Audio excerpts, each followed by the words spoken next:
എല്ലാവർക്കും സ്വാഗതം. ഈ റിവ്യൂ ഇഷ്ടപ്പെടുവാണെങ്കിൽ ഒന്ന് ലൈക്ക് ചെയ്തും സബ്സ്ക്രൈബ് ചെയ്തും സപ്പോർട്ട് ചെയ്യണേ.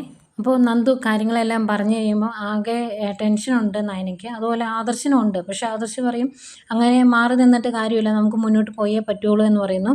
അതുപോലെ നന്ദുവിനോട് നന്നായിട്ട് ശ്രദ്ധിക്കണം എന്നൊക്കെ പറയുന്നുണ്ട്. ഏതായാലും കുറഞ്ഞ പുള്ളിയല്ല ജ്വല്ലറിയിലെ ആൾക്കാർ എന്നുള്ള കാര്യം അവർ മനസ്സിലാക്കുന്നുണ്ട്. ഏതായാലും ഇനി എന്തെങ്കിലും വിവരങ്ങൾ കിട്ടിയാൽ എന്നെ അറിയിക്കണം എന്ന് പറഞ്ഞിട്ടാണ് ആദർശ് അവിടുന്ന് പോകുന്നത്. അതിനു മുമ്പ് നന്ദു പറയുന്നുണ്ട്, അവരിങ്ങോട്ട് വന്നത് വെറുതെ ബിസിനസ് ചെയ്യാൻ വേണ്ടി മാത്രമല്ല, അവർ വന്ന ഉടനെ നവ്യേച്ചിനെ അവരുടെ മോഡലാക്കി. അതുപോലെ പുതിയ ബ്രാഞ്ചിൻ്റെ മാനേജറായിട്ട് അവർ സെലക്ട് ചെയ്തേക്കുന്നത് അഭിയെയാണ്. അതിൽ നിന്ന് തന്നെ നമുക്ക് എല്ലാ കാര്യങ്ങളും മനസ്സിലാകുന്നില്ലേ എന്നൊക്കെ ചോദിക്കുമ്പോൾ ആദർശ് പറയുന്നുണ്ട് അവരുടെ ഉദ്ദേശം എന്താണ് എന്ന് നമുക്കറിയാം. ഏതായാലും നമ്മളിൽ നിന്നും രഹസ്യങ്ങൾ ചോർത്താനും അവർ ശ്രമിക്കുന്നുണ്ട്. അതുപോലെ നമ്മളുടെ കമ്പനിയിലെ വിശ്വസ്തരായ പലരെയും അവിടുന്ന് കറക്കിയെടുത്തുകൊണ്ട് പോകാൻ അവന്മാർ ശ്രമിക്കുന്നുണ്ട്. അങ്ങനെയുള്ളവരെ പിടിച്ചു നിർത്തേണ്ട, വിട്ടേക്കാൻ ഞാൻ അനിയോട് പറഞ്ഞിട്ടുമുണ്ട് എന്നൊക്കെ ആദർശ് പറയുന്നുണ്ട്. ഏതായാലും ഈ കാര്യങ്ങളെല്ലാം പറഞ്ഞിട്ട് ആദർശ് അവിടുന്ന് പോരുന്നു. എന്തെങ്കിലും വിശേഷം ഉണ്ടെങ്കിൽ അറിയിച്ചേക്കാനും പറയുന്നു. ഈ സമയം മുത്തച്ഛനും ഈ വിവരങ്ങളെല്ലാം അറിഞ്ഞു. മുത്തച്ഛൻ ആകെ ടെൻഷനിലാണ്. അതുകൊണ്ട് തന്നെ ആദർശ് എവിടെ പോയാലും ആദർശന് സംരക്ഷണം കൊടുക്കാൻ വേണ്ടി കുറച്ച് പേരെ മുത്തച്ഛൻ ഏർപ്പാട് ചെയ്തിട്ടുണ്ട്. അവരോട് നല്ല ശ്രദ്ധ വേണം, അവനൊരു പോറൽ പോലും സംഭവിക്കരുത് എന്നൊക്കെ പറയുന്നുണ്ട്. അന്ന് ഇതൊക്കെ പറഞ്ഞ് ഫോം വയ്ക്കുമ്പോഴേക്കും അങ്ങോട്ട് മുത്തശ്ശി വരും. മുത്തശ്ശിക്ക് ആകെ ടെൻഷൻ. മുത്തശ്ശനോട് പറയുവാണ്, ആ ഡ്രൈവർ മരിച്ചു, നിങ്ങൾ അറിഞ്ഞോ? അപ്പോൾ ഇനി നമ്മുടെ ആദർശിൻ്റെ പുറകെ അവരുണ്ടാവുമോ? എനിക്കതൊക്കെ ഓർത്തിട്ട് ടെൻഷനാണ് എന്ന് പറയുമ്പം മുത്തശ്ശൻ പറയുന്നുണ്ട്, എൻ്റെ കൊച്ചുമോൻ ഒന്നും സംഭവിക്കില്ല. അങ്ങ് ദുബായിൽ അവനെ ജയിലിൽ കിടത്താൻ നോക്കിയതാണ് ഇവർ. അവിടുന്ന് അവനെ എനിക്ക് രക്ഷിക്കാൻ സാധിക്കും എങ്കിൽ നമ്മുടെ നാട്ടിൽ എൻ്റെ കൊച്ചുമോനെ തൊടാൻ പോലും അവർക്ക് കിട്ടില്ല എന്ന് മുത്തശ്ശൻ പറയുന്നുണ്ട്. അന്നേരം മുത്തശ്ശി ചോദിക്കും, അങ്ങനെ പറയാൻ പറ്റുമോ? മുംബൈയിൽ അവനെ അപായപ്പെടുത്താൻ അവന്മാർ നോക്കിയതല്ലേ എന്നിങ്ങനെ പറയുമ്പം മുത്തശ്ശൻ പറയുന്നുണ്ട്, അവിടെ എനിക്കൊരു വീഴ്ച പറ്റി, പക്ഷേ ഇനി അതുണ്ടാകില്ല എന്ന് പറയുമ്പം മുത്തശ്ശിക്കാകെ ടെൻഷൻ. എനിക്കൊരു സമാധാനമില്ല, ദാമുവിനെ ഒന്ന് വിളിക്കുക എന്ന് പറയുന്നു. അങ്ങനെ മുത്തശ്ശൻ ദാമുവിനെ വിളിക്കും. ഞാൻ അവിടുത്തെ വിശേഷങ്ങളൊക്കെ ചോദിക്കും. വലിയ കുഴപ്പമൊന്നുമില്ല എന്ന് പറയും. എന്നിട്ട് ദാമു പറയുന്നുണ്ട്, ആ എലിസബത്ത് എല്ലാ പരിപാടിയും നിർത്തി ഇവിടുന്ന് ഇറങ്ങേണ്ടതായിരുന്നു.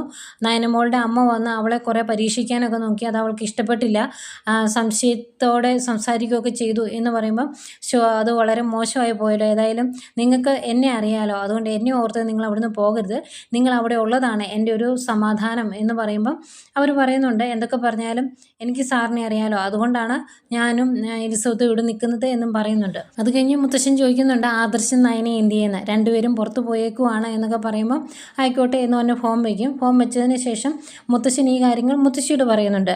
അന്നേരം കനകയുടെ കാര്യം പറയുമ്പോൾ മുത്തശ്ശി പറയും, കനകയ്ക്ക് ആകെ പേടിയായിരിക്കും, അതുകൊണ്ടായിരിക്കും അങ്ങനെ ചെയ്തത്, വിശ്വസിക്കാൻ കൊള്ളാവുന്ന ആളാണോ എന്ന് പരീക്ഷിച്ചതായിരിക്കും എന്ന് പറയുന്നു. അത് കഴിഞ്ഞ് നയനമോൾ വീട്ടിലില്ലേ എന്ന് ചോദിക്കുമ്പോൾ ഇങ്ങനെ പുറത്ത് പോയതാണ് എന്ന് പറയും.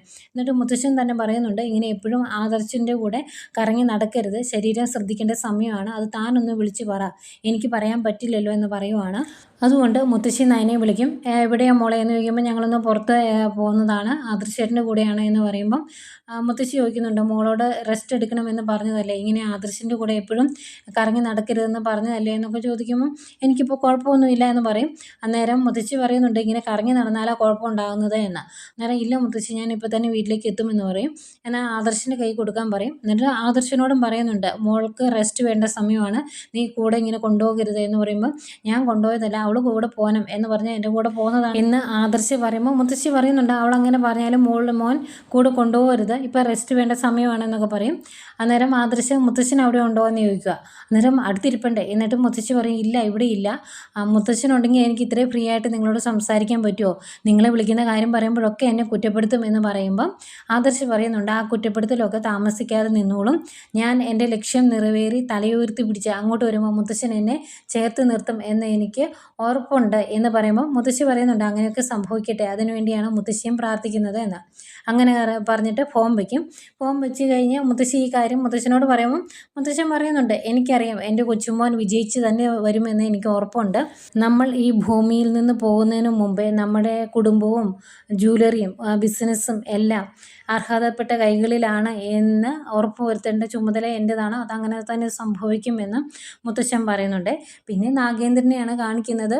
കള്ളക്കടത്ത് സ്വർണം പോലീസ് പിടിച്ചതിൻ്റെ ദേഷ്യമാണ്. അങ്ങനെ പറയുന്നുണ്ട് പുതിയ ബ്രാഞ്ച് ഓപ്പൺ ചെയ്യുമ്പം എന്തെങ്കിലും കൂടുതൽ ഓഫറുകൾ കൊടുത്ത് ആൾക്കാരെ ആകർഷിക്കാം എന്ന് കരുതിയാണ് ആ കള്ളക്കടത്ത് സ്വർണം കൊണ്ടുവരുന്നത്. പക്ഷേ അത് പോലീസ് പിടിച്ചെടുത്തത് കൊണ്ട് ആകെ വിഷമമായി. എങ്ങനെയാണെങ്കിലും ഈ ഒരു നഷ്ടം മെയിൻറ്റെയിൻ ചെയ്ത് പോകാം, അതിനുള്ളതൊക്കെ നമ്മുടെ കയ്യിലുണ്ട്.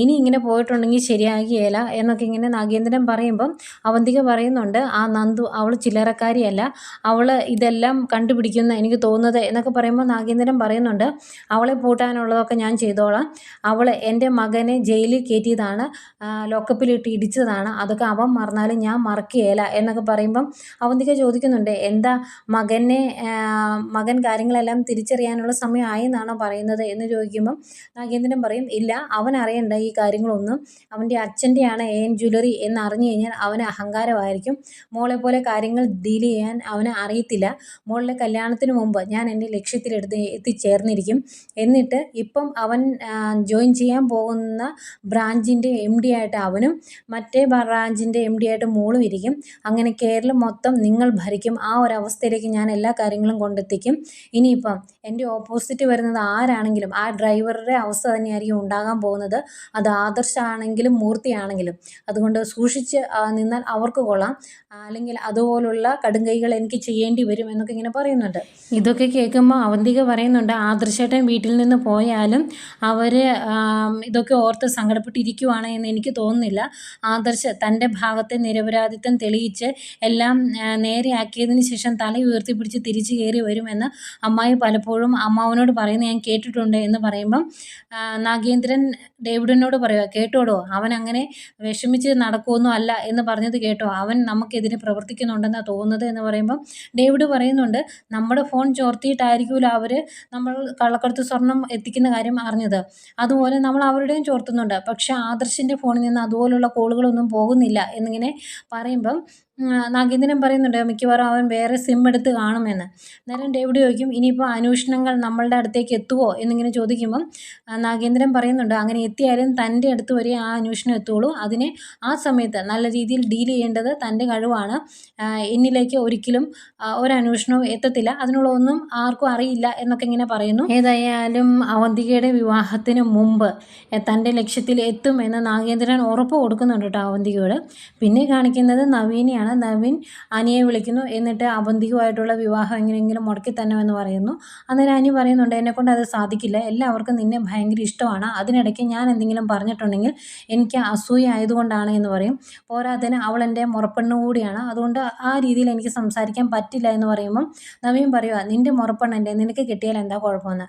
അന്നേരം എനിക്ക് അങ്ങനെയൊന്നും പറ്റത്തില്ല, ഞാൻ ആ രീതിയിലല്ല അവളെ കാണുന്നത് എന്ന് അനി പറയുന്നു. എന്നിട്ട് പറയുന്നുണ്ട്, ഇതെൻ്റെ തലയിലേക്ക് എടുത്തിടരുത്, നീ എങ്ങനെയെങ്കിലും സോൾവ് ചെയ്തോണമെന്ന്. അന്നേരം നവീൻ പറയുന്നുണ്ട്, വേറെ ഒരെണ്ണം നിൻ്റെ കയ്യിൽ സോൾവ് ചെയ്യാൻ തന്നിട്ട് നീ ഇതുവരെ പറഞ്ഞില്ലല്ലോ, അതുകൊണ്ട് ഇത് ഞാൻ എന്തെങ്കിലും ചെയ്തോളാം എന്ന് പറഞ്ഞിട്ട് അവിടെ നിന്ന് പോവാണ്. എന്നിട്ട് അവന്തികയെ വിളിക്കും, അവരൊരു കൂൾ ബാറിൽ പോയിരുന്ന് ജ്യൂസൊക്കെ കുടിച്ച് സംസാരിക്കുവാണ്. അങ്ങോട്ട് കല്യാണത്തിന് താല്പര്യമില്ല എന്ന് പറയാനായിട്ട് പോയതാണ് നവീൻ, പക്ഷേ നവീനെ വാ തുറക്കാൻ അനുവദിക്കുന്നില്ല അവന്തിക അങ്ങ് പറഞ്ഞു തുടങ്ങി, എനിക്ക് നവീനേട്ടനെ ഭയങ്കര ഇഷ്ടമായിരുന്നു, നേരത്തെ സ്കൂളിൽ പഠിക്കുന്ന കാലം തൊട്ടേ എനിക്ക് ഇഷ്ടമായിരുന്നു, അതുകൊണ്ട് തന്നെ ഈ വിവാഹാലോചന വന്നപ്പോൾ ഞാൻ ഞെട്ടിപ്പോയി, എനിക്ക് ഒത്തിരി ഇഷ്ടമാണ് നവീനേട്ടനെ പോലെ നല്ല സ്മാർട്ടായ നല്ല ബുദ്ധിശാലിയായ ഒരു ഭർത്താവിനെ വേണമെന്നായിരുന്നു എൻ്റെ ആഗ്രഹം, അതേതായാലും സാധിച്ചു, ഇനിയിപ്പം ഈ വിവാഹം എങ്ങാനും മുടങ്ങിപ്പോയിട്ടുണ്ടെങ്കിൽ എനിക്കത് ഒരിക്കലും സഹിക്കാൻ പറ്റില്ല, പിന്നെ ഒരു വിവാഹമേ വേണ്ട എന്നുള്ള രീതിയിലായിരിക്കും ഞാൻ മുന്നോട്ട് പോകുന്നത് എന്ന് പറഞ്ഞ് ഇങ്ങനെ അങ്ങ് പറയും അവന്തിക. അത് കേൾക്കുമ്പം നവീൻ ഓർക്കുക, ഈശ്വര, എന്നെ ഇങ്ങനെ സ്നേഹിക്കുന്ന ഇവളുടെ മുമ്പ് വെച്ച് ഇവളോട് ഞാൻ എങ്ങനെയാണ് ഇവളെ ഇഷ്ടമല്ല എന്ന് പറയുന്നത്, അത് ഇവളെ കൂടുതൽ വിഷമിപ്പിക്കുമല്ലോ എന്നൊക്കെ ഇങ്ങനെ ആലോചിക്കുക. അന്നേരം അവന്തിക പറയുന്നുണ്ട്, അതേ ആലോചനയൊക്കെ അങ്ങ് കോടതിയിൽ, ഇപ്പം എന്നോട് എന്തൊക്കെയോ സംസാരിക്കാനല്ലേ വന്നത്, അങ്ങനെ കുറേ കാര്യങ്ങൾ സംസാരിക്കാനുണ്ടെങ്കിൽ സംസാരിക്കുക എന്ന് പറയുമ്പോൾ അങ്ങനെയൊന്നും ഇല്ല എന്ന് നവീൻ പറയുവാണ്. അന്നേരം അവന്തിക പറയുക, അതെ, നമ്മുടെ വിവാഹം കഴിഞ്ഞതിന് ശേഷം നമുക്ക് ഹണിമൂണൊക്കെ പോകണം, ഞാൻ പഠിച്ചത് അയർലൻഡിലാണ്, അതുകൊണ്ട് അവിടെ കുറച്ച് നാൾ പോകണം, പിന്നെ നമ്മുടെ നാട്ടിലെ നമ്മുടെ ഇന്ത്യയിലെ തന്നെയുള്ള കുറേ ഹണിമൂൺ പ്ലേസിൽ നമുക്ക് കറങ്ങാൻ പോകണം, ഒരു മാസത്തേക്ക് കോടതിയിലൊന്നും പോകരുതെന്ന് പറഞ്ഞാൽ അവന്തിക ഇങ്ങനെയൊക്കെ പറയുമ്പം ഈശ്വര, ഇവള് ഹണിമൂൺ വരെ എത്തിയോ, ഞാനാണെങ്കിൽ ഈ വിവാഹം മുടക്കാൻ വന്നതാ, അതിന് ഞാൻ എങ്ങനെ പറയും എന്നിങ്ങനെ ഓർക്കുക.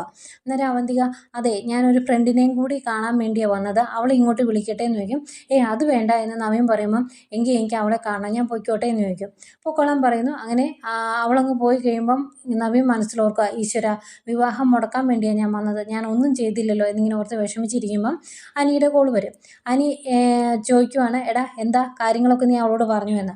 അന്നേരം ഇല്ല, എനിക്ക് അവളോടൊന്നും പറയാൻ പറ്റിയില്ല, അവൾക്ക് എന്നോട് മുടിഞ്ഞ പ്രേമം, പിന്നെ എങ്ങനെയാടാ ഞാൻ എല്ലാം തുറന്ന് പറയുന്നത് എന്ന് ചോദിക്കുമ്പം അനി പറയുവാണ്, നിന്നെക്കൊണ്ട് സാധിക്കുന്നില്ല, പിന്നെ എന്നെക്കൊണ്ട് പറ്റുമോ ഈ കാര്യം, അതുകൊണ്ടാണ് ഞാൻ പറഞ്ഞത് ഇതിൻ്റെ അകത്ത് എന്നെ പിടിച്ചിടരുത് എന്ന്. ഏതായാലും നീ എങ്ങനെയെങ്കിലും അതിൽ നിന്ന് ഊരിപ്പോരാൻ നോക്ക്, നിനക്ക് താല്പര്യമില്ലെങ്കിൽ എന്ന് പറയുമ്പം നോക്കട്ടെ എന്ന് പറഞ്ഞിരിക്കുന്ന നവീനെ കാണിച്ചുകൊണ്ടാണ് ഇന്നത്തെ എപ്പിസോഡ് അവസാനിക്കുന്നത്.